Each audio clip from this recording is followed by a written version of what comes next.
मी आज एक कहाणी सांगतो आहे. बायको असावी तर अशी. राजेश नावाचा मुलगा असतो. त्याचं लग्न ठरतं. व्यवस्थित दोन्हीकडचे बसून ठरवतात वगैरे. लग्न होतं त्याचं छानपैकी. आणि पहिल्या रात्रीच बायको सांगते की माझं एकावर प्रेम आहे, आईवडिलांनी लग्न करून दिलं म्हणून मी तुझ्याचे लग्न केलं, याची सटकते. हा उठतो आणि दुसरीकडे जाऊन झोपतो.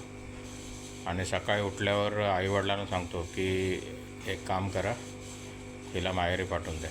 पाच परतावन वगैरे काही होणार नाही, कारण हिने मला पहिल्याच दिवस सांगितलं की हिचं कोणावर तर प्रेम आहे, आईवडिलांना लावून दिलं म्हणून माझ्याशी लग्न केलं. तर आईवडील तिकडे फोन करतात वगैरे आणि त्यांना सांगतात असं झालं आहे, तर हिला तुम्ही घेऊन जा. आणि तो तिला सांगतो तुझं मंगळसूत्र काढून दे आणि मला लग्नात 3 लाख खर्च आला आहे, तो त्याच्याकडून घेऊन मला दे आणि तू त्याच्याशी लग्न कर, मला काही प्रॉब्लेम नाही आहे, तू इथे राहू नको. मग तर आईवडील तिला घेऊन जातात. तिकडे त्यांचं काय होतं ठरतं काय माहिती नाही. 4 दिवसांनी परत येते ती आणि नवऱ्याचे पाय धरते. त्याला मी काय बोलले असेल ते मला माफ करा आणि मला पदरात घ्या, कारण मी अनटच आहे, मी कोणाला माझ्या अंगाला टच करायला दिलेलं नाही. आणि तो माझा होता, त्याला 3 लाख सांगितलं तर सांगतो 3 लाखामध्ये मला ऐश्वर्या मिळेल, तुला 3 लाख कशाला देऊ, तुम्ही काही करा आणि मला पदरात घ्या, मी पवित्र आहे. आणि ती रडायला पण लागते. मग घरातले सगळे म्हणतात ठीक आहे, आणि ती घरात राहते आणि घरातली कामं वगैरे व्यवस्थित करते, सगळं काय ठीकठाक फर्स्ट क्लास करते. जेवण करते, त्याला चव असते, कुठल्या कामाला तिला आळस नसतो, छानपैकी सगळं झालेलं असतं. आणि एक दिवस ती नवऱ्याचंही तिचं चांगलं जमतं, मग दोघांचं चांगलं जमायला लागतं.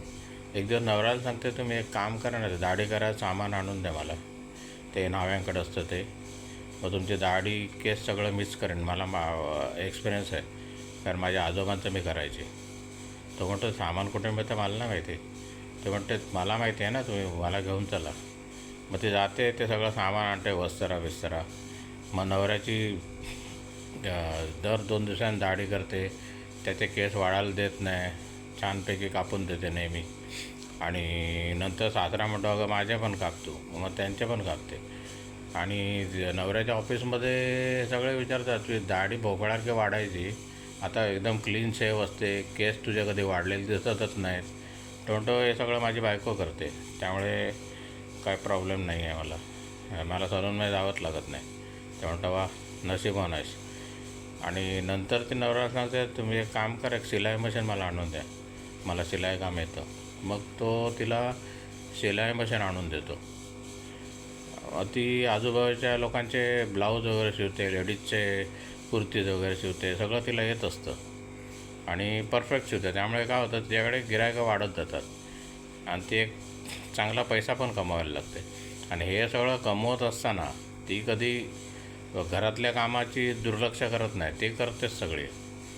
एकदा रात्री नवरा सांगतो अगं तू एवढं सगळं करते, दमली असशील, तू झोप शांतपणे. ते म्हणे नाही, तुमचा माझ्यावर अधिकार आहे, तुम्ही कधीही माझ्याजवळ येऊ शकता. आणि दुसरी गोष्ट, मी माहेरी जाणारच नाही, म्हणजे माझी डिलिव्हरी असेल तरी मी माहेरी जाणार नाही, मी इथेच राहणार. सगळं समर्पण तुमच्या पायाशी आहे. नवरा विचार करतो कमाल आहे, अशी बायको मिळणं म्हणजे भाग्याचं आहे, शोधून सापडले नसते. इतकी छान. आणि घरात साडीत नसे तेव्हा सासूचा घरात मॅक्सी घाल चालते आता, तेव्हा ती घालायला लागते, नाही तर साडीवरच राहायची ती घरातसुद्धा.